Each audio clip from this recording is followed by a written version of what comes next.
안녕하세요. 달빛 낭독입니다. 5천여 년에 걸친 유대인의 역사와 진리와 지혜가 담긴 책 탈무드를 낭독하겠습니다. 남은 시간도 행복하세요. 구독과 좋아요로 관심을 표현해 주세요. 탈무드, 위대한 랍비. 한 학생이 탈무드 신학교에 입학하러 갔다. 면접시험에서 시험관이 물었다. 그대는 왜 이 학교에 들어오려고 하는가? 이 학교에서 열심히 공부하고 싶기 때문입니다. 학생이 대답하자 면접관은 고개를 저었다. 만일 공부를 하기 위해서 오는 것이라면 그대는 도서관으로 가는 편이 좋겠네. 학교는 공부를 하는 곳이 아니라네. 예? 그렇다면 무엇을 하기 위해서 학교에 가야 하나요? 학생은 눈이 동그래져서 물었다. 학교란 위대한 사람과 만나기 위해서 가는 곳이라네. 학생은 위대한 랍비, 다시 말하면 스승을 본보기로 훌륭한 삶을 배워가는 사람이라네. 탈무드에는 위대한 랍비의 이야기가 전해지고 있다. 교실 지붕 위에서 공부한 랍비 힐렐. 힐렐은 2000여 년 전에 바빌로니아에서 태어났다. 그는 20살이 되었을 때 공부를 하기 위해 이스라엘로 갔다. 당시 이스라엘은 로마의 지배를 받고 있었으므로 유대인들은 매우 고통스러운 생활을 하고 있었다. 힐렐은 돈을 벌기 위해 아무리 하찮은 일이라도 가리지 않고 열심히 일했다. 하지만 손에 들어오는 돈은 늘 먹고 살기에도 부족한 편이었다. 그러나 힐렐은 배를 굽는 한이 있더라도 학비만은 꼭 마련했다. 어느 날 힐렐은 돈을 한 푼도 벌지 못했다. 그는 배가 고픈 것은 참을 수 있었지만 공부를 할 수 없다는 사실이 너무나 괴로웠다. 어떻게 해서라도 선생님의 가르침만은 꼭 들어야겠어. 힐렐은 생각에 생각을 거듭했다. 아, 그래. 지붕의 채광창을 이용하는 거야. 저녁이 되어 야간 강의가 시작되었을 때 힐렐은 교실 지붕 위로 올라갔다. 지붕에는 햇빛이 잘 들도록 만들어 놓은 창문이 하나 있었다. 힐렐은 그곳에다 귀를 대고 강의를 몰래 엿들었다. 그러다가 강의가 끝날 때쯤 그만 잠이 들고 말았다. 밤 동안 기온이 내려가자 힐렐의 몸도 점점 식어갔다. 다음 날 아침 교실에는 다시 수업이 시작되었다. 그런데 이상하게도 다른 날보다 교실이 어두웠다. 천장을 바라본 학생 하나가 외쳤다. 아, 천장의 창문에 누군가가 있어요. 학생들은 깜짝 놀라서 지붕 위로 올라가서 힐렐을 끌어내렸다. 힐렐은 다행히 죽기 직전에 목숨을 건졌을 뿐만 아니라 몸이 회복된 뒤부터 학비를 면제받아서 다시 학교에 다닐 수 있게 되었다. 그리고 이 사건이 있고 난 다음부터 유대인 학교에서는 수업료를 받지 않는 전통이 생겼다. 머리가 총명하고 예의 바르며 올바른 성품을 지닌 학생이었던 힐렐은 훗날 아주 훌륭한 랍비가 되었다. 힐렐이 대제사장으로 있을 때였다. 어느 날 힐렐을 찾아온 로마의 관리가 힐렐을 골려줄 마음으로 거만하게 말했다. 대제사장께서는 내게 탈무드의 진리를 모두 이야기해 주실 수 있겠습니까? 단 내가 한쪽 다리로 서 있는 동안에 말이오. 그러자 힐렐은 점잖게 말했다. 내가 해줄 수 있는 말은 이것뿐이요. 당신이 하고 싶지 않은 일은 남에게도 강요하지 마라. 로마 사람은 더 이상 말을 잇지 못하고 돌아갔다. 유대인의 안식일은 금요일 해진 무렵부터 토요일 해진 무렵까지이다. 유대인들은 몸과 마음을 깨끗이 한 뒤에 안식일을 맞이하고 안식일에는 맛있는 음식을 준비했다가 먹는 풍습이 있었다. 그러나 안식일 동안에는 불을 사용하지 않는 것이 규칙이었다. 어느 금요일 낮에 힐렐의 제자들은 과연 스승이 화를 낼 것인지 내기를 하였다. 마침 힐렐은 안식일을 맞을 준비를 하기 위해 목욕탕에 들어가 몸을 씻고 있었다. 그때 제자 한 사람이 문을 두드렸다. 힐렐은 젖은 몸을 수건으로 닦고 옷을 걸친 다음 문을 열고 나와서 물었다. 무슨 일인가? 급히 여쭤볼 것이 있어서요. 무엇이든 말해보게. 사람의 머리는 어째서 둥근가요? 그게 그렇게 급히 알고 싶은 문제였나? 힐렐은 그 문제에 대해 답을 해주고 다시 목욕탕으로 들어갔다. 그런데 막 물속에 몸을 담갔을 때 그 제자가 다시 문을 두드렸다. 힐렐은 다시 옷을 입고서 문을 열었다. 검둥이의 피부는 왜 검은가요? 힐렐은 검둥이의 피부가 검은 이유를 설명해주고 목욕탕으로 들어갔다. 그런데 그 제자는 이번에도 힐렐이 탕 속에 막 들어가자마자 다시 와서 문을 두드리고 쓸데없는 질문을 했다. 이런 일이 5번이나 반복되었다. 마지막에 그 제자는 울상을 지으며 자기들의 내기를 고백했다. 선생님이 화를 내시지 않았기 때문에 저는 많은 돈을 잃게 되었답니다. 그러자 힐렐이 말했다.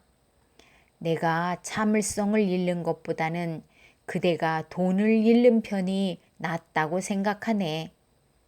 이 밖에도 랍비 힐렐은 후세 사람들이 본보기로 삼을 만한 좋은 말들을 많이 남겼다.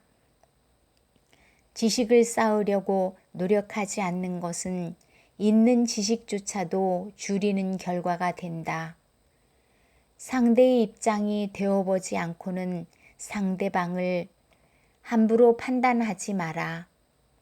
배우고자 하는 사람은 부끄러워해서는 안 된다. 참을성이 없는 사람은 남의 스승이 될 수 없다. 그대 스스로 자신의 일을 하지 않는다면 누가 그대의 일을 해주겠는가? 탈무드의 가르침을 지킨 랍비 요하난. 랍비 요하난은 유대 민족이 역사상 가장 위태로운 처지에 놓여 있을 때 대제사장을 지낸 사람이다. 그는 자칫하면 사라질 뻔한 유대인의 전통, 즉 탈무드의 가르침을 끝까지 지킬 수 있게 한 위대한 인물로서 존경을 받고 있다. 유대인들은 그때도 역시 로마인의 지배를 받고 있었는데 유대인을 업신여기던 로마군은 유대 교회를 모두 부셔버리려고 했다. 그 무렵 유대인들은 예루살렘 성 안에 포위된 채 갇혀 있었는데 성 안에서 유대인끼리 의견 대립이 벌어졌다. 한쪽은 목숨을 걸고 로마인과 싸워야 한다는 입장이었고 다른 한쪽은 로마군에게 희생당하는 사람이 없도록 평화적인 회담으로 이를 해결해야 한다는 주장이었다. 랍비 요하나는 평화적인 방법을 주장하는 쪽이었다. 요하나는 어떻게 해서든 로마의 총독을 만나서 담판을 하리라 결심했다. 그러나 그는 자유롭게 성 밖으로 나갈 수가 없었다. 성 밖에는 로마군이 진을 치고 있었고 안에서는 로마군과 싸우기로 한 유대인들이 감시하고 있었기 때문이다. 곰곰이 생각한 끝에 한 가지 지혜를 떠올린 요하나는 의견을 같이 하는 제자들과 의논했다. 그날부터 성 안에는 랍비 요하난이 큰 병이 났다는 소문이 퍼졌다. 요하난의 병은 날이 갈수록 깊어지고 회복할 가능성이 없다는 소문이 떠돌았다. 그리고 마침내 랍비 요하난이 죽었다는 소문이 퍼졌다. 평화적인 방법을 원하는 사람들이 슬퍼하는 가운데 요하난의 시체는 관 속에 넣어졌다.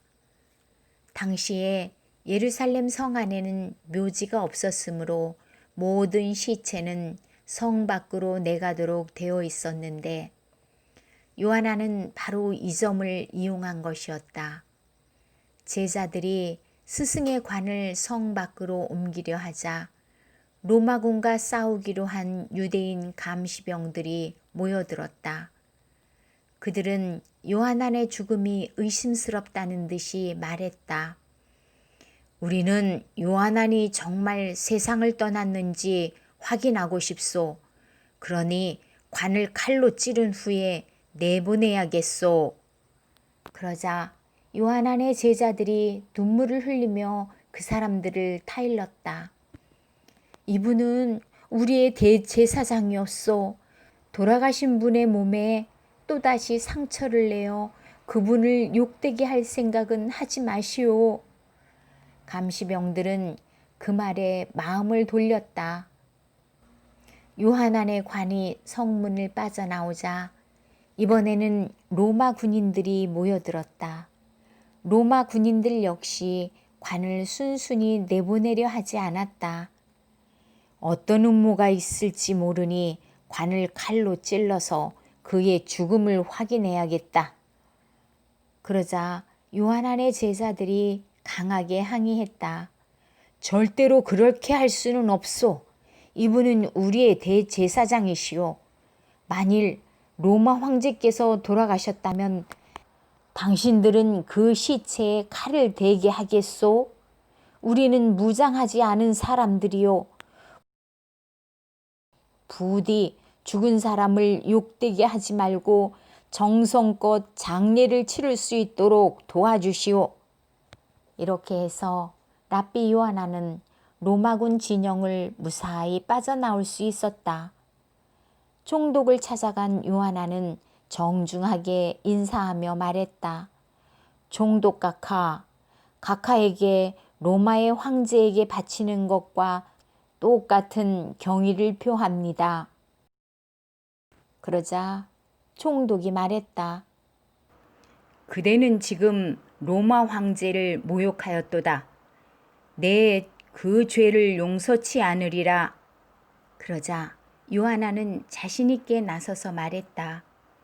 총독 각하, 당신은 머지않아 반드시 로마의 황제가 되실 것입니다.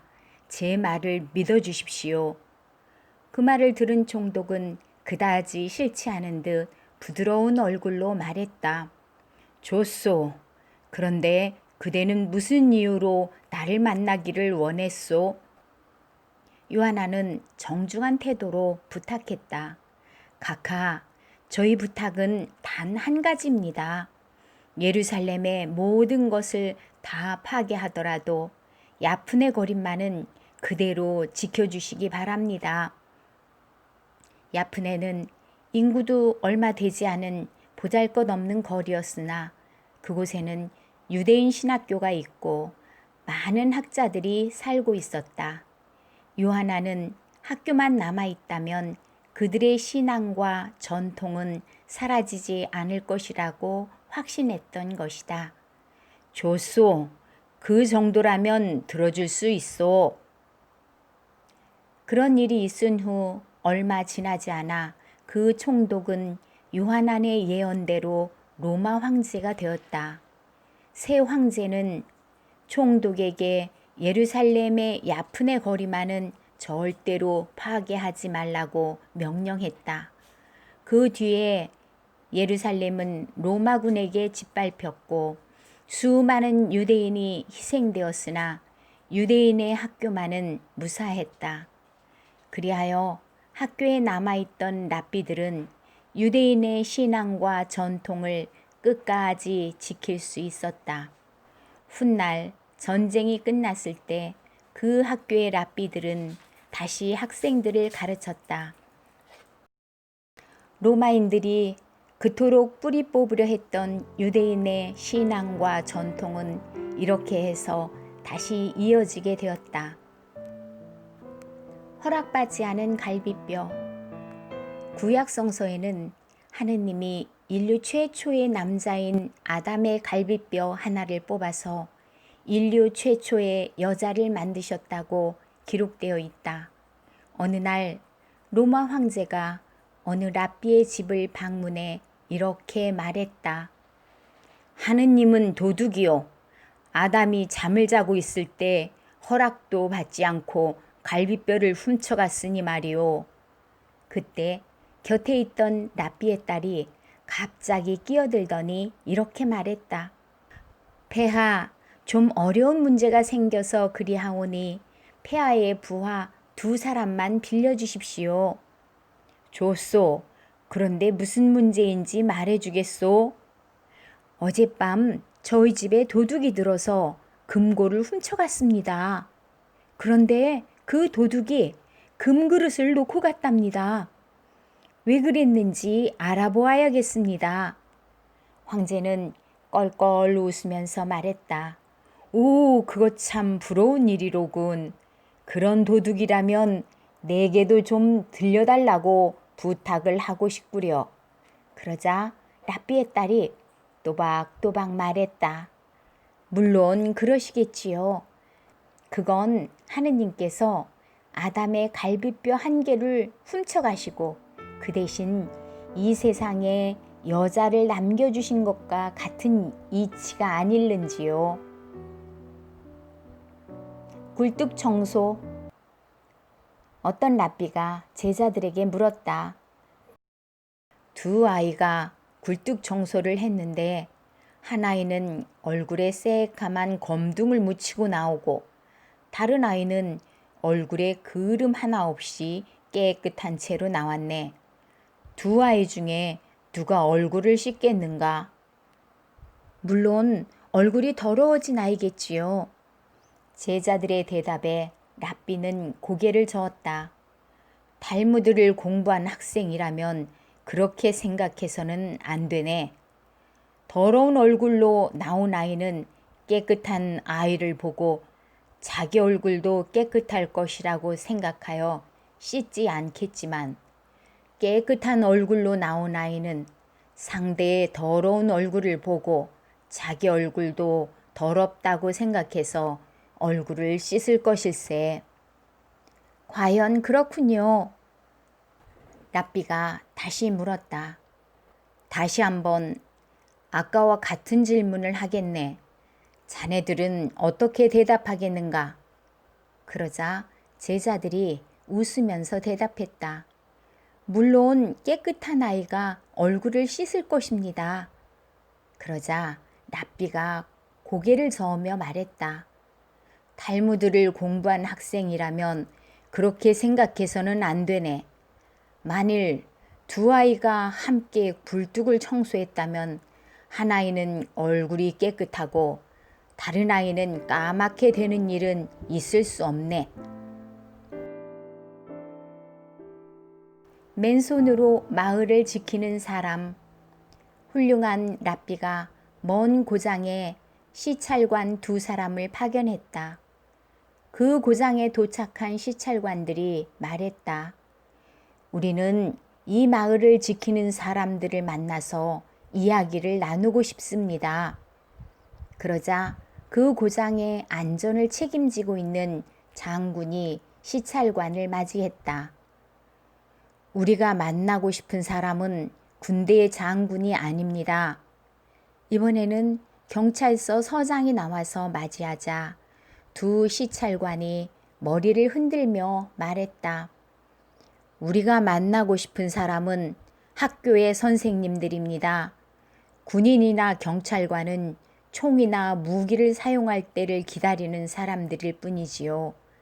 선생님들이야말로 맨손으로 그 마을을 지키는 사람이라고 생각합니다.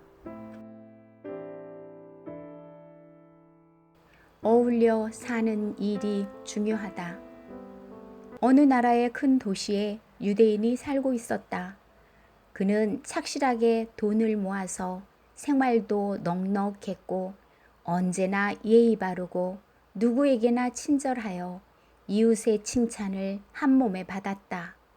그런데 그는 같은 도시에 살고 있는 유대인의 모임에는 전혀 관심이 없었다. 어느 날 랍비가 그 사람과 식당에서 점심을 먹게 되었다. 이런저런 이야기를 나누다가 그 사람이 랍비에게 물었다. 요즘 재밌는 책을 많이 보셨습니까? 예, 탈무드에서 재밌는 이야기를 읽었습니다. 얘기가 나온 김에 당신에게 들려드리지요.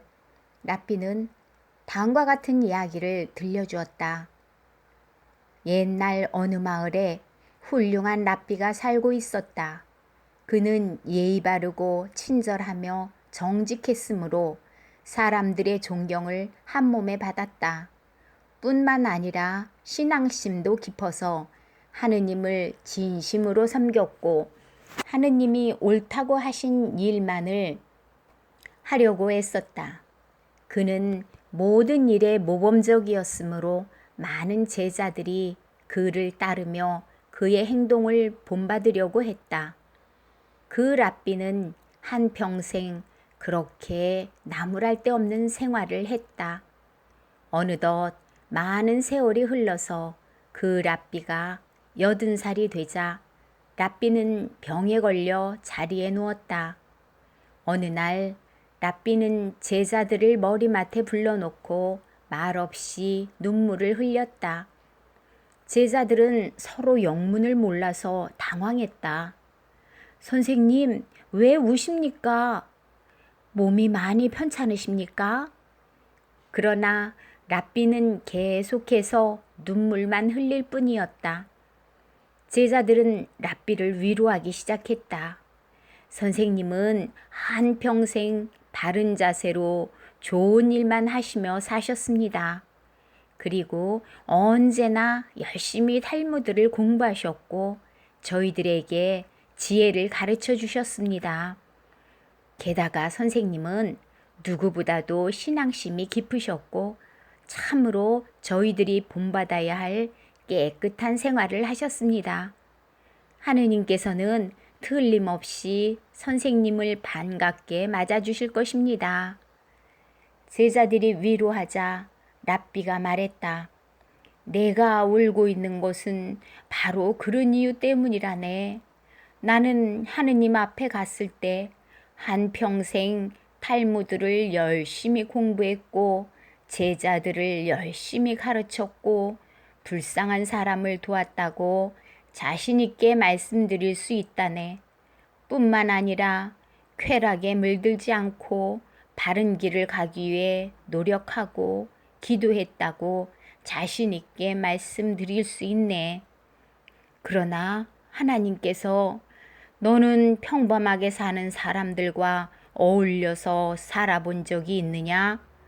그들이 무엇을 기뻐하고 무엇을 슬퍼하는지 함께 느껴본 적이 있느냐? 고 물으신다면 나는 모릅니다. 라고 대답할 수밖에 없다네. 그 때문에 나는 이렇게 울고 있는 것일세. 랍비는 이야기를 들려주고 나서 그 성공한 유대인에게 조용히 말했다. 자기만 성공해서 잘 살면 된다고 생각하는 사람은 언젠가 후회하게 됩니다. 사람은 함께 어울려서 사는 일이 중요하지요.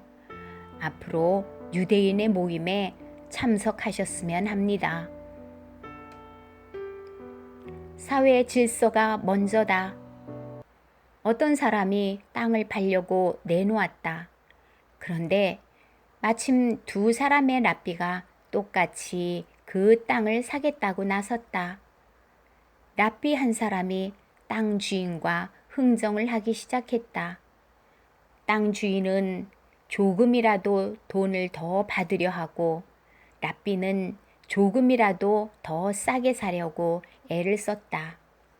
조금 더 내라느니 조금 더 깎자느니 하면서 오랜 시간을 실랑이한 끝에 두 사람은 적당한 가격에 흥정을 끝냈다.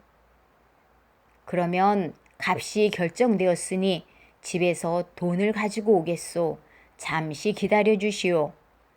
흥정을 끝낸 랍비가 이렇게 말하고 자리에서 일어나자 그때까지 옆에서 지켜보고 있던 다른 랍비가 얼른 나서서 말했다.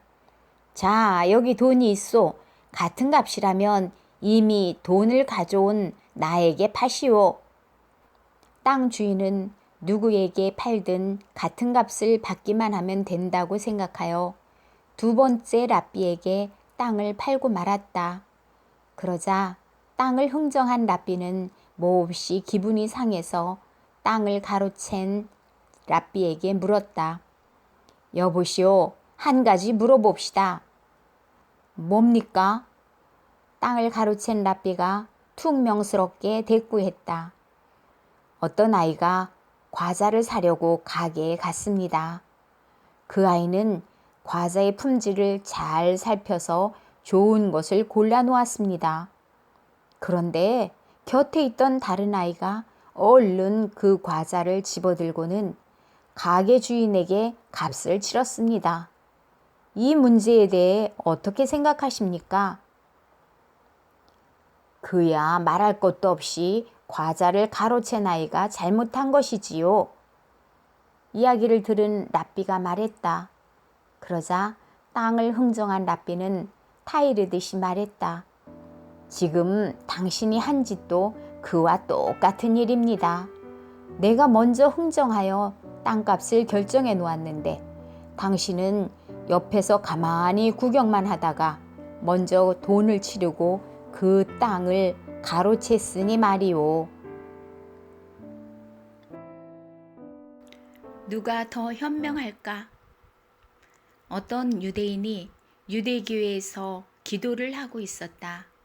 하느님, 복권이 당첨되게 해주십시오. 당첨금의 절반은 가난한 사람에게 나누어 주겠습니다.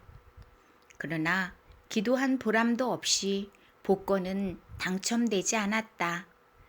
그러자 유대인은 그리스도 교회를 찾아갔다. 그리고 똑같은 내용의 기도를 했다. 이번에는 기도한 보람이 있었는지 복권에 당첨됐다. 유대인은 기뻐하면서 말했다. 그리스도교 하나님께 기도하는 편이 훨씬 이롭다는 것을 알게 되었어. 하지만 우리 유대교 하느님이 훨씬 현명하시지. 우리 하느님은 내가 거짓말쟁이여서 복권이 당첨된다 해도 기부금 따위는 내지 않으리라는 거를 이미 알고 계셨거든. 종을 치지 않는 이유. 카톨릭 신부와 유대교의 랍비가 이야기를 나누고 있었다. 어째서 유대교회에서는 종을 치지 않지요? 그 대답은 시장에 가면 알 수 있지요. 신부의 질문에 이렇게 대답한 랍비는 앞장서서 시장으로 갔다. 시장에서는 생선이나 채소를 파는 노점상들이 목청을 더두어 손님들을 부르고 있었다. 그러나 보석을 파는 금은방에서는 손님을 부르지 않고 조용했다. 랍비가 웃으며 말했다. 보십시오. 고급품은 굳이 소리쳐서 손님을 불러들일 필요가 없습니다. 물건이 스스로 제 값을 하니까요. 머리 나쁜 아들. 어느 유대인이 아들의 가정교사로 랍비를 모셨다.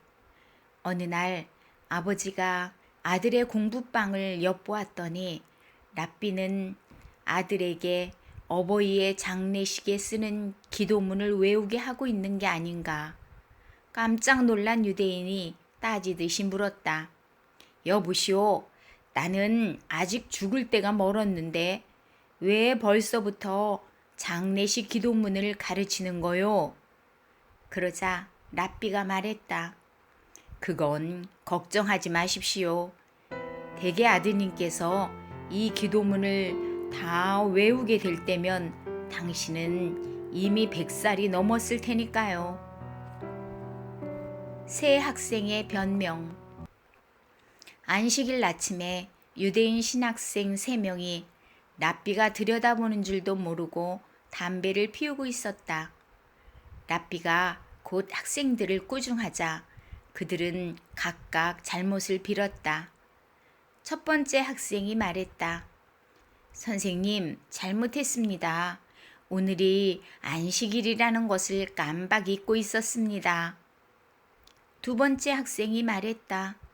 잘못했습니다. 안식일에는 금연이라는 사실을 깜빡 잊고 있었습니다. 세 번째 학생이 말했다. 죄송합니다. 들키지 않도록 커튼을 쳐야 한다는 걸 깜빡 잊고 있었습니다. 기적. 유명한 랍비가 자기 집 2층에서 제자들에게 공부를 가르치고 있었다. 그때 한 미친 사람이 낫을 들고 그 방에 뛰어들어 랍비를 붙잡고 말했다. 당신이 그 유명한 랍비라지. 사람들이 당신은 기적을 행할 수도 있다고 하더군. 자, 내 눈앞에서 지금 당장 이 창문을 통해서 아래로 뛰어내려봐. 만약 못한다면 가만두지 않을 거야. 제자들은 두려워서 벌벌 떨고 있었다. 그때 랍비가 침착하게 말했다. 여보시오, 위에서 아래로 뛰어내리는 것은 누구나 하는 일이 아니오. 당신이 정말 기적을 보고 싶다면 나는 아래에서 위로, 즉 저 마당에서 당신이 있는 창문으로 날아올라 보이겠소. 이렇게 해서 랍비는 제자들을 데리고 무사히 밖으로 나올 수 있었다. 미친 사람은 랍비의 기적을 보기 위해 언제까지나 2층 창가에 서 있었다. 칼을 빼앗았건만. 어떤 남자가 랍비를 찾아와서 다급하게 말했다. 선생님, 제 아내가 곧 죽을 것 같습니다. 랍비는 잠시 기도한 후에 말했다. 걱정 마시오. 죽음의 귀신으로부터 칼을 빼앗았으니 이제 회복되실 겁니다. 그 남자는 감사하다는 말을 몇 번씩이나 하고 집으로 돌아갔다. 그런데 얼마 후 그는 랍비를 다시 찾아와서 말했다. 선생님께서 그렇게 열심히 기도해 주셨는데도 소용이 없었답니다. 제 아내는 기어이 죽고 말았어요. 그러자 랍비는 고개를 저으며 말했다. 못된 귀신 같으니라고. 칼을 빼앗았더니 이번에는 맨손으로 목을 조른 모양이군. 차이점. 랍비가 설교를 했다. 사람이 죄를 짓지 않고 살 수는 없습니다. 그러나 착한 사람과 나쁜 사람 사이에는 큰 차이가 있지요. 착한 사람은 자기가 살아있는 한 죄를 지으리라는 것을 알고 있지만 나쁜 사람은 자기가 죄를 짓고 있는 한 살아있으리라고 생각하는 것입니다. 마지막 기대. 한 랍비가 깊은 병에 걸렸다. 의사가 진찰해보니 도저히 살아날 가망이 없었다. 의사의 어두운 표정을 본 랍비가 걱정하면서 물었다. 선생님, 어떻게 될까요? 솔직히 말씀해 주십시오. 의사는 주저하면서 말했다. 하느님의 뜻대로 될 것입니다. 우리 모두 하느님께 의지합시다. 그러자 랍비가 화를 내며 말했다. 만약 하느님께 의지할 일이라면 내 힘으로도 얼마든지 할 수 있습니다. 나는 당신에게 기대할 수 있는 것이 무엇인지 그것을 알고 싶은 것입니다. 독차지할 것이 따로 있지. 어떤 남자가 교회에서 큰 소리로 외쳤다. 오 하느님, 단돈 10루블이라도 좋으니 은혜를 베풀어 주십시오. 배고파 우는 자식들에게 빵이라도 사주고 싶습니다. 하느님, 단돈 10루블이라도 좋습니다. 이렇게 간청드립니다. 그때 옆에서 기도를 하던 돈 많은 유대인이 그에게 10루블을 내밀면서 말했다. 이봐요, 10루블을 줄 테니 하느님께서 그런 잔신경을 쓰시지 않도록 조용히 해주시오. 10루블을 얻은 남자가 투덜거렸다. 쳇, 하느님을 독차지하겠다는 심보가 아닌가? 거짓말은 안 한다. 마음이 너그러운 랍비가 있었다. 그 랍비는 모든 것을 좋게만 이해하려고 애썼다. 어느 날 랍비는 안식일임에도 불구하고 거리에서 담배를 피우는 유대인과 마주쳤다. 랍비는 직책상 그에게 주의를 주어야 했다. 오호, 당신은 오늘이 안식일이라는 것을 잊으신 모양이군요. 아닙니다. 잘 알고 있습니다. 그러자 랍비가 다시 말했다. 그럼 안식일에는 담배를 피워선 안 된다는 것을 잊으셨나요? 아닙니다. 그것도 잘 알고 있습니다. 그러자 난처해진 랍비가 머리를 굴려서 다시 말했다. 오호, 그렇다면 의사가 담배 피우기를 권하기라도 하신 모양이지요? 아닙니다. 그냥 제가 피우고 싶어서 피우는 것뿐입니다.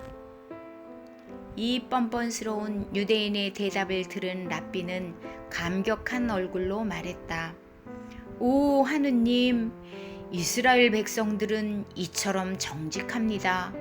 안식일의 규칙을 어기면서 담배를 피우는 이런 남자까지도 성경의 가르침을 지켜서 거짓말은 하지 않습니다. 죽은 사람과의 대화. 어떤 사람이 랍비에게 물었다. 선생님, 신앙심이 깊으면 죽은 사람과도 이야기를 나눌 수 있나요? 랍비가 말했다. 물론 가능합니다. 다만 죽은 사람에게서 대답을 기대해서는 안 됩니다. 명답. 어떤 사람이 하느님께 말했다. 하느님, 당신께는 이 세상에 10만 년이 1분에 지나지 않는다는 게 정말입니까? 그래, 정말이다. 그럼 하느님께는 10만 루블도 단 1코페이카에 지나지 않는다는 것도 사실입니까? 그래, 사실이다. 그러자 유대인은 머리를 조아리며 빌었다. 자비로우신 하나님, 원하옵건대 이 아들을 불쌍히 여겨서 1코페이카만 베풀어 주십시오. 하느님이 대답했다. 좋다. 그럼 1분만 기다리거라. 다시 제자리에 어떤 유대인이 친구에게 말했다. 나는 그리스도교로 종교를 바꾸려 하네. 뭐야? 돌아가신 자네 부친이 무덤 속에서 놀라서 돌아놓으실 말이군. 괜찮아. 다음 주에 내 동생도 그리스도교로 바꾸기로 했다네. 아버지는 한 번 더 돌아 놓으실 테니 결국 맨 처음에 자세대로 되는 셈이 아닌가? 흥정. 바다 한가운데 떠있는 구명 보트에 유대인 두 사람이 타고 있었다. 한 사람이 기도하기 시작했다. 오 하느님, 무사히 집으로 돌아갈 수만 있다면 제 재산의 절반을 바치겠습니다. 그러나 아무리 기다려도 구원의 손길은 나타나지 않았다. 그러는 동안 밤이 되었다. 그 남자가 다시 기도를 했다. 오 하느님, 구원해 주신다면 제 재산의 3분의 2를 드리겠습니다. 그러나 아침이 되도록 역시 아무것도 나타나지 않았다. 그 사람은 절망에 빠진 채 다시 기도했다. 하느님, 제발 살려주십시오. 무사히 구조된다면 저의 전 재산을 바치. 그때 다른 남자가 외쳤다. 잠깐, 흥정은 그만두게. 저기 섬이 보인다네. 그럴 리가 있나. 두 사람의 유대인이 랍비에 대해 이야기했다. 우리 선생님은 저녁마다 하느님과 이야기를 나누는 훌륭한 분이야. 선생님이 하느님과 이야기를 나누는 것을 자네가 어떻게 안단 말인가? 선생님이 그렇게 말씀하셨거든. 혹시 선생님이 거짓말을 하는 것은 아닐까? 천벌받을 소리 하지 마. 하느님이 거짓말하는 사람과 말씀을 나누실 리가 없잖아. 랍비를 신뢰하는 유대인의 마음이 잘 나타나 있는 유머입니다. 암소가 물에 빠졌을 때 안식일에 이웃에 사는 사람이 다급하게 랍비를 찾아와서 물었다. 선생님, 안식일에는 암소가 물에 빠진 것을 보아도 구해주어서는 안 됩니까? 안 됩니다. 물에 빠진 암소가 가엾게도 점점 가라앉고 있습니다. 그래도 구해주어선 안 됩니까? 안 됩니다. 당신의 소가 아니라면 너무 가슴 아파하지 마십시오. 하지만 물속에 가라앉는 저 암소를 보면 누구보다도 선생님께서 가슴이 아프실 거예요. 제가요? 그러면 저 암소는 바로 선생님네 것이거든요. 기적이 일어났다. 외국을 여행하고 돌아온 한 유대인이 큰 병을 가지고 있는 것을 본 세관 관리가 물었다. 그 안에 무엇이 들어있소? 프랑스의 루르드 성지에 다녀오는 길인데 이것은 그곳에서 떠온 물이라오. 카톨릭 성지인 루르드의 물은 기적을 일으킨다고 알려져 있다.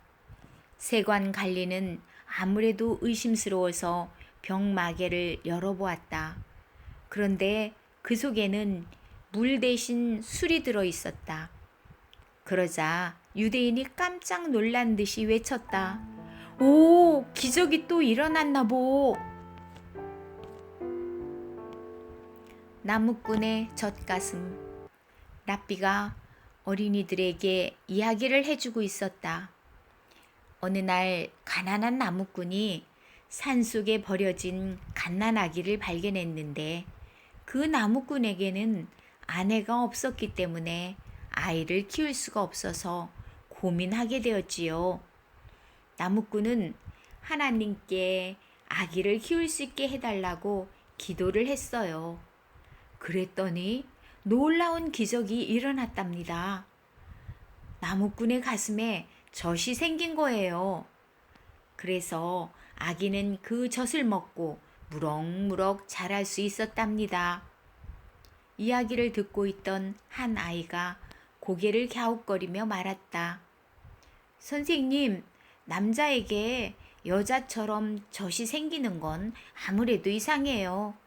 하느님께선 무슨 일이든 하실 수 있으니까 차라리 나무꾼에게 돈을 많이 주시면 그 돈으로 유모를 살 수 있었을 텐데요. 랍비는 한참 생각한 후에 고개를 저으며 말했다. 그건 잘못된 생각이야. 빵장수의 기도. 예배를 드릴 때 유난히 큰 소리로 기도를 드리는 유대인 빵가게 주인이 있었다. 이웃집 유대인이 보다 못해 그를 향해 말했다. 여보시오, 하느님께서는 당신의 목소리는 좀 더 작게 하고 빵은 좀 더 크게 만드는 것을 기특하게 여기실 거요. 포도주와 돼지고기.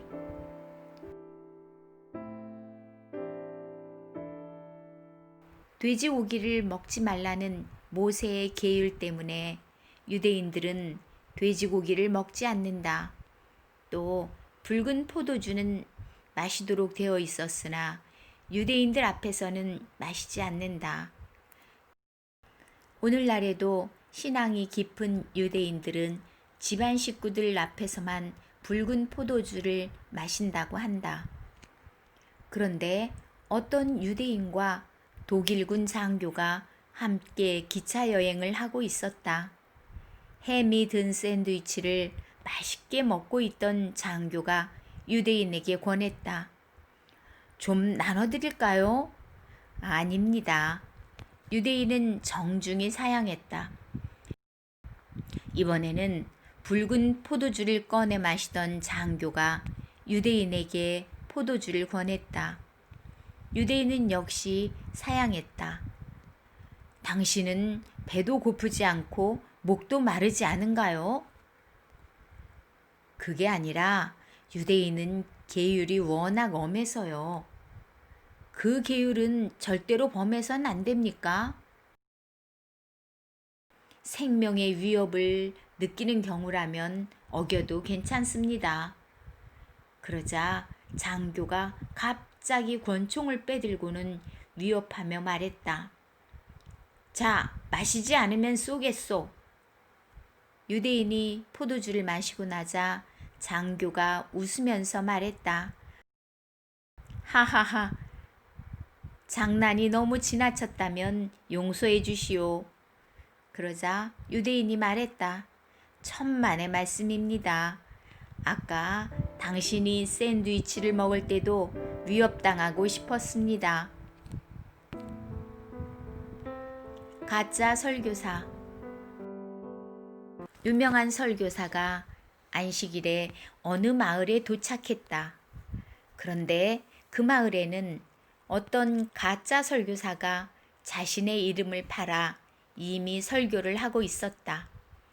그래서 그는 몰래 군중 속에서 그 남자의 설교를 들어보았다. 엉터리 설교사는 진짜 설교사의 이야기를 많이 들었는지 한동안 아주 그럴듯한 내용으로 설교를 해 나갔다. 그런데 시간이 지날수록 제 생각을 마구 섞어서 이야기하는 바람에 엉터리 설교사의 이야기는 갈피를 잡을 수가 없게 되었다. 진짜 설교사는 더 이상 듣고만 있을 수가 없어서 연단으로 올라가서 외쳤다.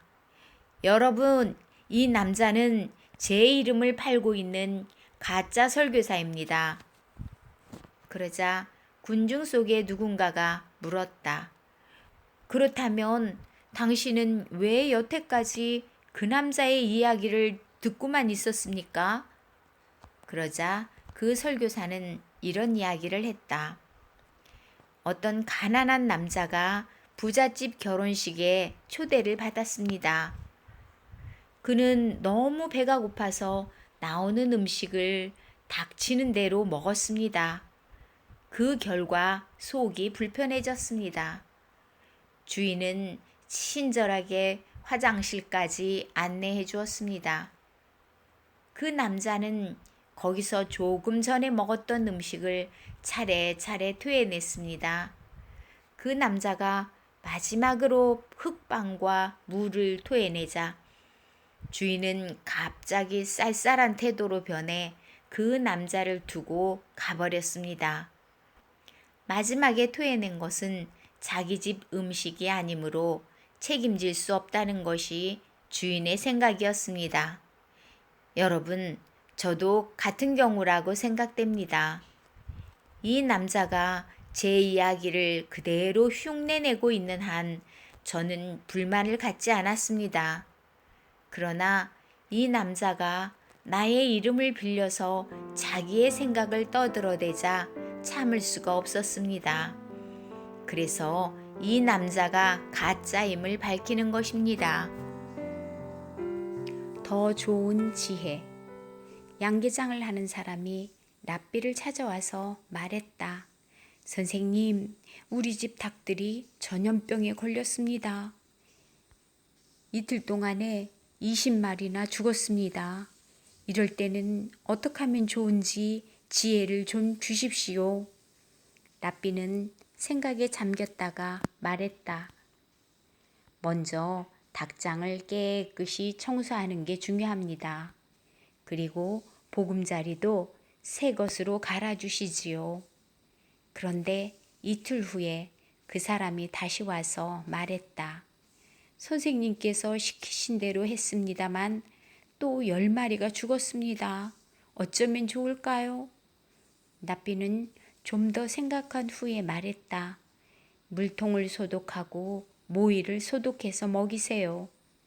그러나 다음 날 그 사람이 울상을 지으며 말했다. 선생님께서 시키신 대로 했더니 간밤에 또 30마리가 죽었습니다. 제발 더 좋은 지혜를 주십시오. 그의 얼굴을 한참 동안 바라보던 랍비가 말했다. 지혜는 얼마든지 있습니다. 그런데 당신의 집에는 아직도 닭이 남아 있습니까?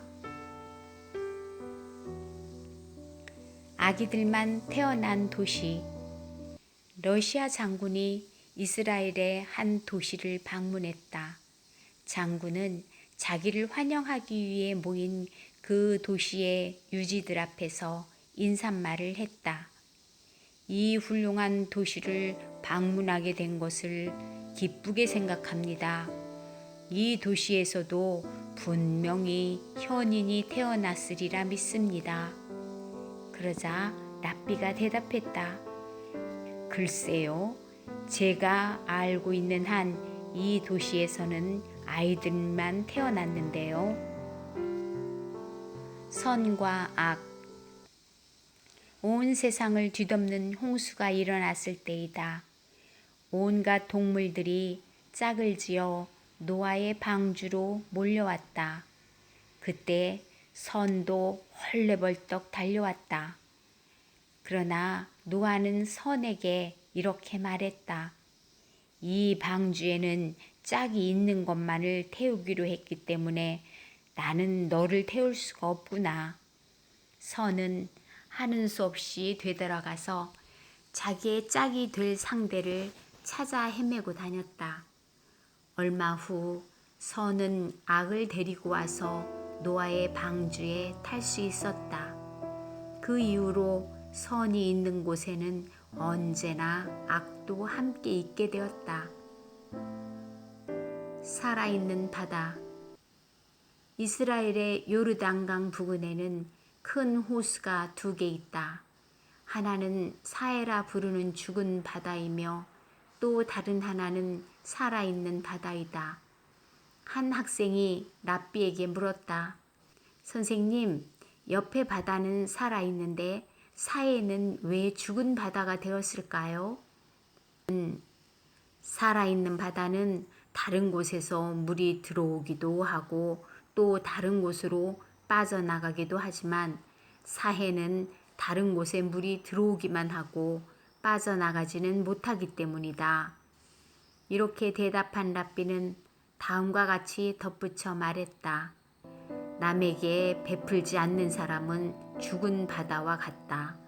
돈을 벌어들일 줄만 알고 쓸 줄을 모른다면 그의 삶은 아무 생물도 살 수 없는 죽은 바다와 같이 될 것이다. 혀를 조심하라. 어느 랍비가 자기 집에 온 제자들에게 소와 양의 혀로 만든 음식을 대접했다. 그 중에는 딱딱하게 굳은 혀도 있었고 아직 굳지 않아서 부드러운 혀도 있었다. 제자들은 저마다 부드러운 혀를 골라서 먹었다. 그때 랍비가 말했다. 사람들은 누구나 부드러운 혀를 좋아한다네. 자네들도 언제나 부드러운 혀를 가지도록 노력하게. 딱딱한 혀를 가진 사람은 상대를 화나게 하거나 싸움을 일으키기 쉽다네. 혀를 조심하라. 랍비가 어느 날 아이에게 심부름을 시켰다. 얘야, 시장에 가서 가장 값지고 맛있는 요리를 사오너라. 알았습니다, 선생님. 아이는 잠시 후에 짐승의 혀로 만든 요리를 사왔다. 며칠 후 랍비는 또 그 아이에게 심부름을 시켰다. 얘야, 이번에는 가장 값싼 요리를 사오너라. 알았습니다, 선생님. 일하는 아이는 이번에도 짐승의 혀로 만든 요리를 사왔다. 그것을 본 랍비가 물었다. 얘야, 너는 며칠 전에 내가 가장 값지고 맛있는 요리를 사오라고 했을 때도 혀를 사오더니 오늘은 값싼 요리를 사오라고 했는데 또 혀를 사왔으니 이게 어찌 된 일이냐? 그러자 일하는 아이가 대답했다. 좋은 혀라면 그보다 더 좋은 것이 어디 있겠습니까? 또 나쁜 혀라면 그보다 더 나쁜 것이 어디 있겠습니까? 생김새보다 마음을. 학식이 높고 총명한 랍비가 있었다. 그런데 그 랍비는 얼굴이 지독히도 못생겼다. 어느 날 그 랍비가 로마 황후의 초대를 받았다. 랍비를 만난 황후는 깔깔 웃으며 말했다. 오, 그대는 귀중한 지혜를 참 못생긴 그릇에 담아두었구려. 그러자 랍비가 정중하게 물었다. 마마, 왕궁에서는 술을 어떤 그릇에 담아두고 쓰시는지요? 술이야 항아리나 독에 담아두는 것이 아니오? 황후의 대답에 랍비는 놀랍다는 듯이 말했다. 저런, 로마 황제께서 드시는 술을 어찌 그런 보잘것없는 질그릇에다 담아둔단 말입니까? 그 많은 금은 그릇은 어디에 쓰시렵니까? 그 말을 들은 황후는 과연 그렇다고 여겨서 그때까지 항아리에 담아두었던 술을 금은 그릇으로 옮기게 했다.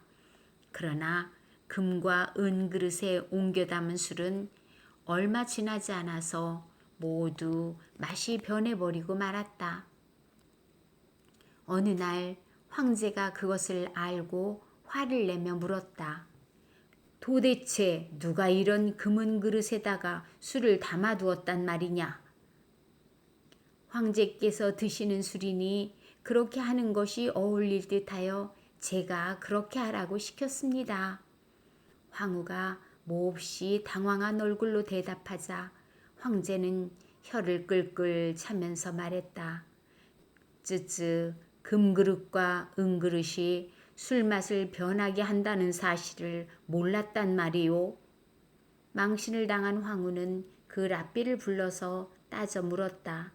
학식이 높은 그대가 금그릇과 은그릇이 술맛을 변하게 한다는 사실을 몰랐을 리 없을 텐데 도대체 어찌하여 내게 그런 일을 권했단 말이오? 랍비는 정중하게 대답했다. 저는 다만 귀중한 것도 때로는 보잘것없는 그릇에 담아두는 쪽이 좋을 때도 있다는 것을 가르쳐 드리고 싶었을 뿐입니다. 들어갈 때와 나갈 때 배고파 쩔쩔매던 여우 한 마리가 마을 어귀에서 포도밭을 발견했다. 튼튼한 울타리가 쳐진 그 포도밭에는 먹음직스러운 포도가 주렁주렁 열려 있었다. 주위를 살펴보던 여우는 작은 구멍 하나를 발견했다. 옳지, 구멍이 있구나. 여우는 그 구멍을 통해 안으로 들어가려고 했지만 구멍이 너무 작았다. 몇 번이나 애를 써보았지만 끝내 들어갈 수가 없었다. 여우는 한숨을 쉬며 말했다. 내 몸이 조금만 더 말랐더라면 저 안에 들어가서 맛있는 포도를 실컷 먹을 수 있었을 텐데. 여우는 생각 끝에 사흘 동안 굶어서 몸이 가늘어질 때까지 기다리기로 했다. 울타리 밖에서 사흘을 굶은 후 여우는 마침내 포도밭 안으로 들어가는데 성공했다. 여우는 포도를 마음껏 따먹었다. 아, 잘 먹었다. 역시 사흘을 굶은 보람이 있구나. 여우는 만족한 기분으로 포도밭을 나오려고 했다. 그런데 이게 웬일인가? 포도를 잔뜩 먹어서 배가 부른 여우는 그 구멍을 빠져나갈 수가 없었다. 여우는 포도밭에 들어올 때와 마찬가지로 사흘을 굶어서 배가 홀쭉해진 뒤에야 구멍으로 빠져나갈 수가 있었다. 포도밭을 나온 여우는 이렇게 중얼거렸다. 포도밭에 들어갈 때나 나올 때나 여전히 뱃속은 텅 비게 되는구나. 머리와 꼬리. 한 마리의 뱀이 있었다. 뱀의 꼬리는 언제나 머리가 가는 대로 따라다녀야 하는 것이 불만이었다. 마침내 꼬리는 불만을 터뜨렸다. 이게 무슨 꼴이람. 나는 언제나 마음에도 없이 머리 뒤를 따라다녀야 하다니. 게다가 머리는 내 의견은 들어보지도 않고 제 마음대로 방향을 전한단 말이야. 이건 불공평해.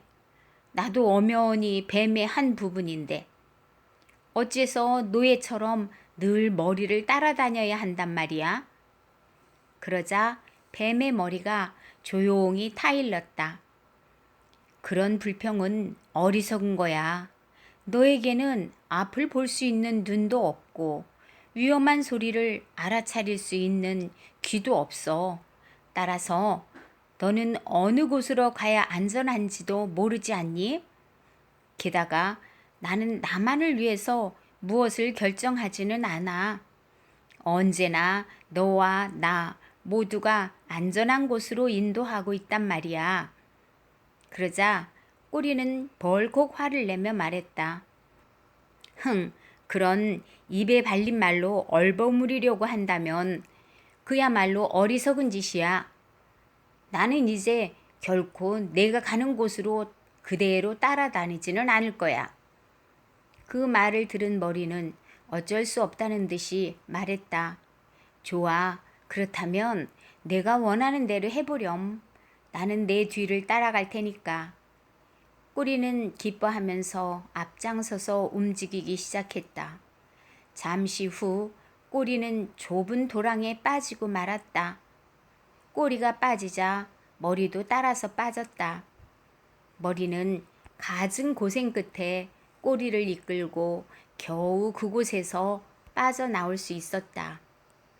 꼬리는 다시 앞장서서 움직였다. 그런데 이번에는 가시덤불 속으로 기어들었다. 아, 따가워! 꼬리는 소리치면서 가시덤불에서 빠져나가려고 발버둥을 쳤다. 그러나 앞을 보지 못하는 꼬리는 애를 쓰면 쓸수록 가시덤불 속으로 깊이 들어갔다. 이번에도 머리가 갖은 고생 끝에 꼬리를 이끌고 가시덤불을 헤치고 나왔다. 몸은 이미 상처투성이가 되어 있었다. 그러나 꼬리는 여전히 앞장서기를 포기하지 않고 움직였다. 결국 꼬리는 활활 타는 불 속으로 기어들어가고 말았다. 불이다. 아이고 뜨거워라. 꼬리는 불길에서 빠져나가려고 온 몸을 비틀었다. 위험을 느낀 머리가 뒤늦게 불길 속에서 빠져나가려고 있는 힘을 다했지만 이미 때가 늦었다. 뱀의 꼬리에 불이 붙었다. 그리고 마침내 뱀의 머리까지 불이 붙어 뱀은 그만 타죽고 말았다. 앞에서 인도할 능력이 없는 꼬리가 앞으로 나아가는 일을 맡았기 때문에 머리까지 죽고 말았던 것이다. 우리가 능력 있는 지도자를 선택하는 이유도 그와 같은 것이다. 새 친구. 어떤 사람에게 세 사람의 친구가 있었다. 첫 번째 친구는 언제나 반가워하고 가장 소중하게 여기는 친구였다. 두 번째 친구는 반가워하고 친절하게 지내긴 하지만 그다지 소중히 여기는 친구는 아니었다. 세 번째 친구는 그저 친구라고 생각은 하지만 반갑게 여기거나 큰 관심을 두지 않는 친구였다. 어느 날 그 사람은 고 궁궐로 들어오라는 왕의 명령을 받았다. 무슨 일인지는 알 수 없었으나 그 사람은 어쩐지 궁궐에 가는 일이 겁이 났다. 혹시 무엇인가 자기도 모르는 사이에 잘못을 저질러서 큰 벌을 받게 되지는 않을까 걱정이 되었던 것이다. 그래서 그 사람은 친구를 찾아가서 함께 왕궁에 가달라고 부탁했다. 부탁을 받은 첫 번째 친구는 쌀쌀하게 말했다. 아니, 내가 왜 자네와 함께 그곳을 간단 말인가? 그런 부탁은 두 번 다시 하지 말게. 첫 번째 친구에게 매정하게 거절당한 그 사람은 이번에는 두 번째 친구를 찾아가서 부탁했다. 그 친구가 말했다. 그거 참 안 되었네 그려. 그런데 나도 궁궐에 들어가는 것은 어쩐지 겁이 나서 말이야.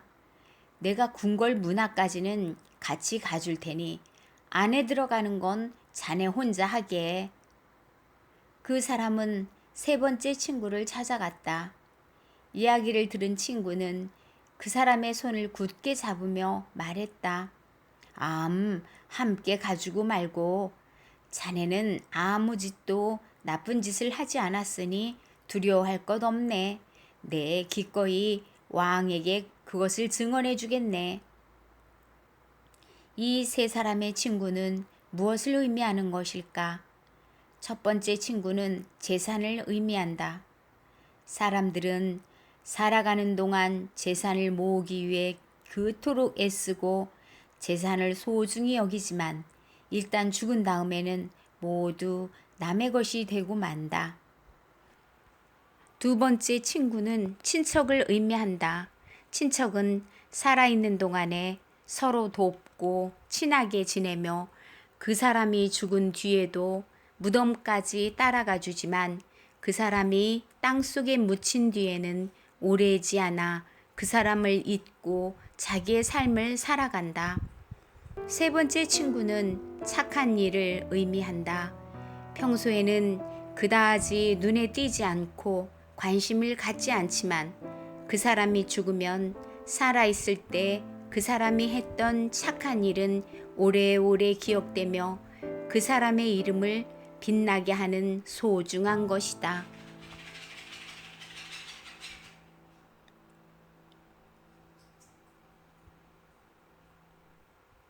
다른 사람을 이기는 방법. 어떤 사람이 이웃집에 가서 부탁했다. 나 좀 빌려주시겠습니까? 이웃집 주인이 말했다. 나는 연장을 남에게 빌려주지 않습니다. 그 사람은 하는 수 없이 빈손으로 돌아왔다. 그런 일이 있은 지 얼마 안 되어서 이번에는 이웃 사람이 와서 말했다. 급히 쓸 데가 있어서 그러니 말을 좀 빌려주시겠습니까? 그러자 그 사람이 말했다.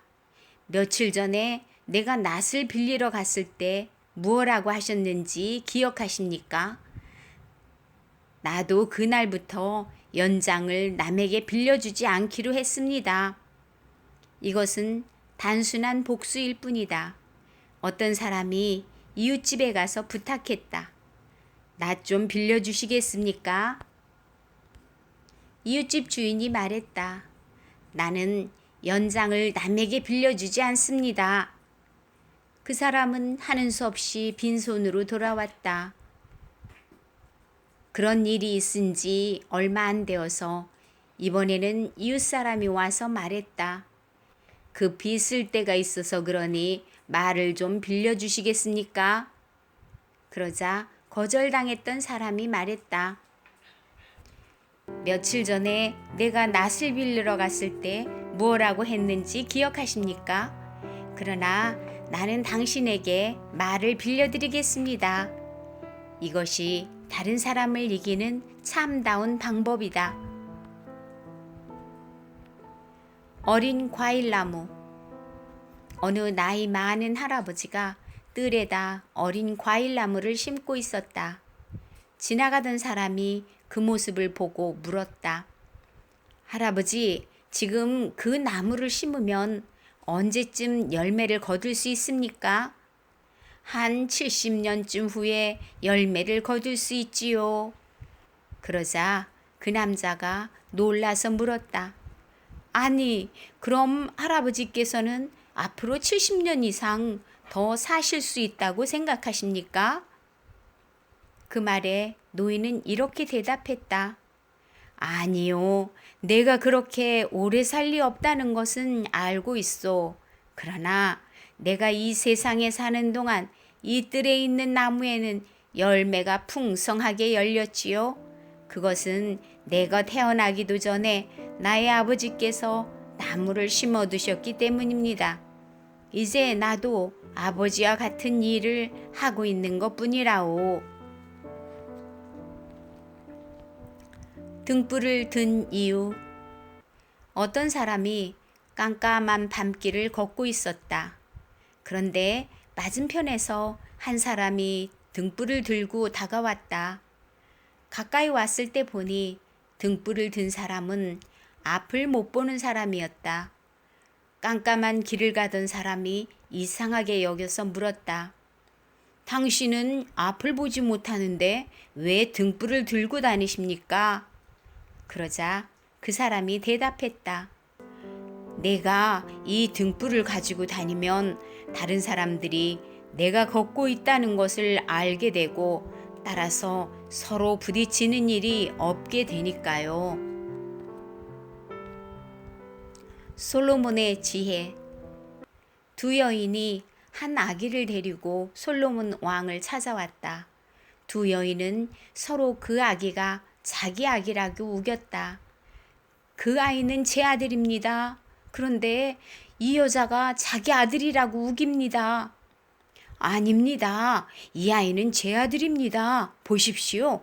저를 꼭 닮지 않았습니까? 두 사람 모두 눈물을 흘리며 애원하고 있었으므로 왕으로서는 어떤 여인이 진짜 어머니인지를 가려낼 길이 없었다.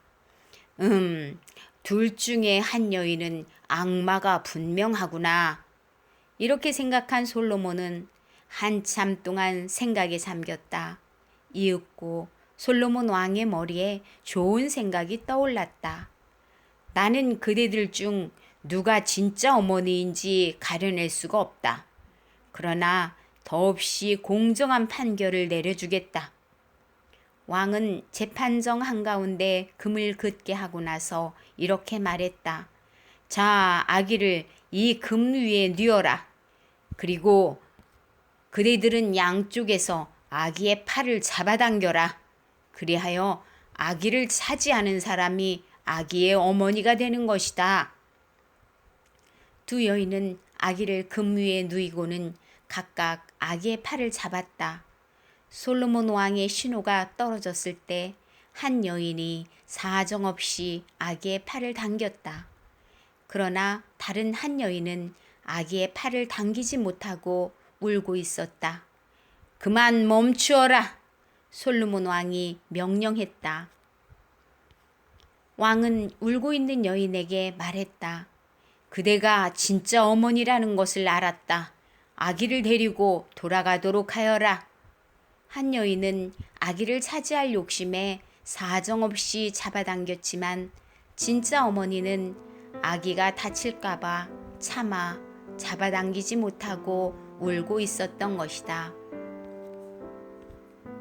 선택. 수많은 승객을 태운 여객선 한 척이 바다에서 큰 폭풍을 만났다. 밤새도록 계속된 폭풍 후에 고장난 그 배는 며칠이 지난 후 어느 무인도에 닿았다. 다행히도 그 섬은 아름다운 꽃과 숲이 우거지고 새들이 노래하는 아름다운 곳이었고 나무마다 먹음직스러운 과일이 풍성하게 열려 있었다. 배에 탔던 사람들은 5무리로 나뉘어졌다. 첫 번째 무리는 배에 남아있기로 했다. 우리가 섬에 있는 동안 바람이 불어와서 배가 떠밀려 갈지도 모르는 일이야. 비록 섬이 보기에 아름답긴 하지만 우리들의 목적지가 아닌 이상 마음을 빼앗겨선 안 돼. 그들은 이렇게 말했다. 두 번째 무리는 섬으로 올라가 꽃향기를 마시며 맛있는 과일을 따먹었다. 참으로 아름다운 섬이야. 이런 섬에서 쉴 수 있다는 건 행운이야. 그들은 풀밭에서 어느 정도 쉬다가 배로 돌아왔다. 세 번째 무리는 섬에 오르자마자 아름다움에 취해버렸다. 오, 천국이 따로 없군. 나는 여기서 오래오래 살고 싶은 생각까지 드는군.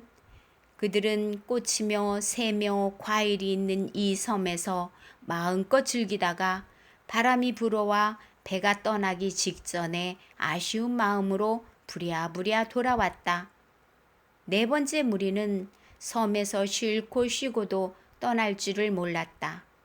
그들은 배부르게 과일을 먹고는 풀밭에 누워 바람이 불어와도 배에 오를 생각을 하지 않았다. 이 정도 바람으로는 배가 떠나지 못할 거야. 그들은 이런 말을 나누며 풀밭에 누워 있었다. 그러다가 배가 섬을 떠나기 시작했을 때야 비로소 정신을 차리고 허겁지겁 달려왔다.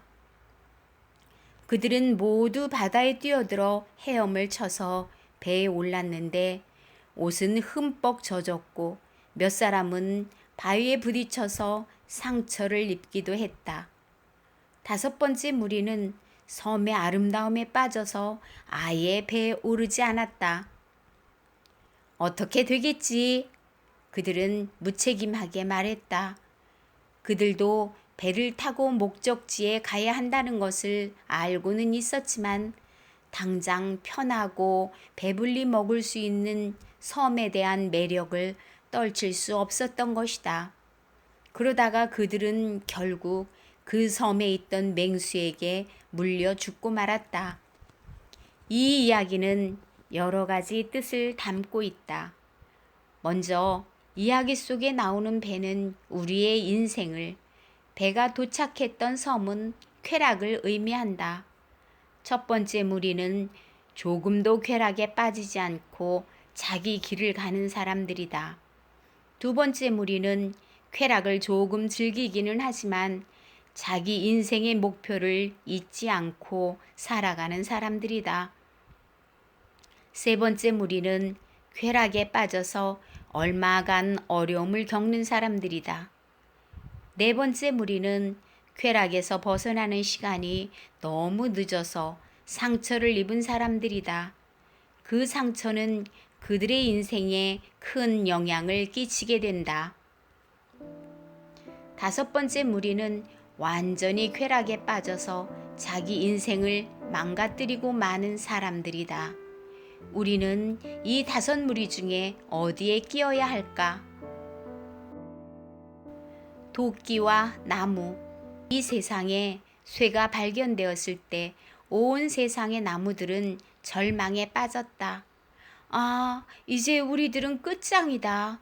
저 단단한 쇠붙이가 우리를 자르기 시작하면 꼼짝없이 다 베어지고 말겠지.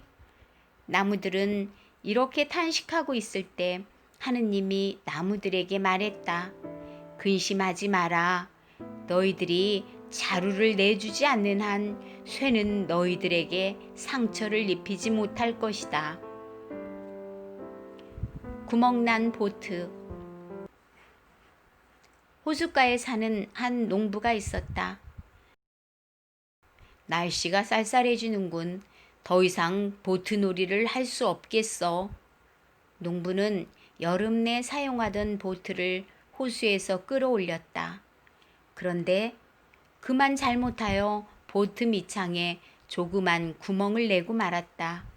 농부는 어차피 겨울엔 보트를 사용하는 일이 없을 테니까 봄에 수리해서 사용해야겠다고 생각했다. 그해 겨울 어느 날 마을에 사는 칠장이가 들러서 일거리를 달라고 했다. 농부는 모래밭에 있는 보트에 칠을 해달라고 부탁했다. 고맙습니다. 칠장이가 꼼꼼하게 칠해놓은 보트는 새 것처럼 산뜻했다. 야, 새 것 같아요. 빨리 봄이 되었으면 좋겠어요. 농부의 두 아들은 멋지게 장식된 보트를 보며 즐거워했다. 이윽고 봄이 되었다. 아이들이 성급하게 보트놀이를 하겠다고 졸랐으므로 농부는 아무 생각 없이 허락하고 말았다. 좋아, 2시간만 타거라. 그런데 2시간이 지나도 아이들이 돌아오지 않았다. 그 순간 농부는 보트 밑창에 뚫린 구멍이 생각났다. 오, 하느님! 농부는 총알처럼 뛰어나갔다. 물에 빠져 허우적거리는 아이들을 상상하며 농부가 호숫가로 달려가고 있을 때 길 저편에서 아이들의 모습이 보였다. 오, 얘들아, 살아있었구나. 농부는 두 아들을 부둥켜 안았다. 아버지, 우리가 조금 늦었지요? 보트놀이가 너무 재밌어서 시간 가는 줄을 몰랐어요. 아무것도 모르는 아이들이 말했다. 이상히 여긴 농부는 아이들과 함께 가서 보트 밑창을 살펴보았다. 그런데 누군가가 뚫어진 구멍에 나무를 대서 꼼꼼하게 못질을 해둔 흔적이 있었다. 아, 겨울에 찾아왔던 칠장이 솜씨구나. 농부는 아이들을 데리고 칠장이를 찾아갔다. 당신은 배에 칠을 하셨을 뿐만 아니라 배 밑창의 구멍을 막아주셨더군요. 나무 조각을 대고 못을 서너 개 박은 것뿐이지요. 별로 힘든 일도 아니었습니다. 칠장이의 말에 농부가 고개를 숙이며 말했다. 정말 고맙습니다. 당신이 대수롭지 않게 생각하는 그 일이 제 아이들의 목숨을 구했습니다. 의좋은 형제. 옛날 이스라엘에 의좋은 형제가 이웃에 살고 있었다. 형은 결혼해서 아내와 아이들이 있었고 동생은 아직 결혼하지 않은 채 혼자 살고 있었다. 두 형제는 아버지가 물려준 농토에서 부지런히 농사를 지었다. 여름 내 땀 흘린 보람이 있어서 가을이 되자 논과 밭에는 곡식이 누렇게 익었다. 밀이 잘 익었구나. 내가 수고한 덕분이야. 형님께서 정말 애쓰셨습니다. 두 형제는 잘 익은 들판을 바라보며 이렇게 서로의 고생을 위로했다. 이튿날 두 형제는 추수를 시작했다. 밀과 옥수수와 과일을 거둬들인 두 형제는 그것을 똑같이 나눴다. 밤이 되었다. 형은 어쩐지 잠을 잘 이룰 수가 없었다. 낮에 거둬들인 곡식과 과일을 동생과 똑같이 나눠 가진 것이 마음에 걸렸기 때문이다. 아무래도 내가 잘못 생각했어. 동생은 앞으로 결혼해서 새 살림을 차려야 할 텐데, 그러자면 아무래도 돈이 많이 들어갈 게 틀림없어. 이런 생각을 한 형은 슬며시 밖으로 나와서 자기 헛간에 있는 밀과 옥수수와 과일을 동생의 헛간으로 나르기 시작했다. 자, 이만하면 동생이 새 살림을 차릴 때 꽤 도움이 되겠지. 형은 만족한 듯이 중얼거렸다. 집으로 돌아온 형은 기분 좋게 잠들 수 있었다. 한편 동생은 동생대로 잠을 이루지 못했다. 내 생각이 모자랐어. 추수한 곡식과 과일을 형님과 똑같이 나누는 게 아니었는데, 형님께선 식구가 많으니 돈도 더 많이 필요하실 거야. 동생은 생각 끝에 밖으로 나가더니 자기 헛간에 있는 과일과 곡식을 형의 헛간으로 나르기 시작했다. 이만하면 형님의 살림에 좀 보탬이 되겠지. 동생은 가벼운 마음으로 돌아와 잠자리에 들었다. 아침이 되자 두 형제는 각각 자기 헛간으로 가보았다. 그런데 이게 웬일인가? 두 형제의 헛간에는 곡식과 과일이 조금도 줄어들지 않은 채 그대로 있는 것이었다. 거참 이상한 일이군. 어젯밤에 분명히 꽤 많은 곡식을 동생의 헛간에 갖다 쌓았는데 어찌된 일일까? 어젯밤에 틀림없이 형님의 헛간에 곡식과 과일을 몇 자루 갖다 드렸건만. 두 형제는 이상하게 여기며 고개를 갸우뚱했다. 그날 밤 두 형제는 다시 어제와 같은 일을 반복했다. 그러나 다음날 아침에 일어나 보니 여전히 헛간의 곡식은 줄어들지 않은 채 그대로 있는 것이 아닌가. 사흘째 되는 날 밤이었다. 두 형제는 각각 자기 헛간에서 곡식을 둘러매고 나섰다. 형은 동생의 집으로, 동생은 형의 집으로 가고 있었다. 저런, 누가 이쪽으로 오고 있군. 이 밤중에 누가 지나가는 것일까? 두 형제는 각각 자기 앞으로 걸어오는 사람을 보고 혼잣말로 중얼거렸다. 그때 마침 구름 속에 숨었던 달이 나와서 길을 환히 비추어 주었다. 아니, 너는? 아, 형님이셨군요. 서로를 알아본 두 형제는 어깨에 메었던 곡식을 내동댕이 치고 서로를 부둥켜 안았다. 그제야 왜 자기들 헛간에 곡식과 과일이 줄어들지 않았는지 그 이유를 알게 되었던 것이다. 탈무드에 나오는 이 아름다운 이야기는 형제 사이의 사랑이 얼마나 뜨겁고 진한 것인가를 보여주고 있다. 두 형제가 부둥켜 안고 울었던 장소는 오늘날에도 예루살렘에서 소중하게 기념되고 있다. 좋은 거짓말. 한 사람이 랍비에게 물었다. 선생님, 거짓말은 나쁜 것이지만 이따금 거짓말을 하는 것이 좋을 때가 있습니다. 거짓말을 해도 죄가 되지 않는 것은 어떤 경우일까요? 그러자 랍비가 대답했다. 탈무드에는 두 가지 경우에 한해서만 거짓말을 하는 것이 좋다고 되어 있습니다. 그 한 가지는 누군가가 이미 산 물건을 보이며 어떠냐고 물어왔을 경우입니다.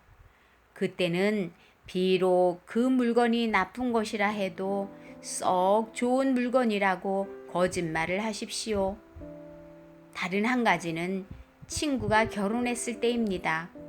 그때는 비록 신랑이나 신부가 못생겼더라도 아름답다고 칭찬해주고 행복하게 살 것이라고 축복해 주어야 합니다.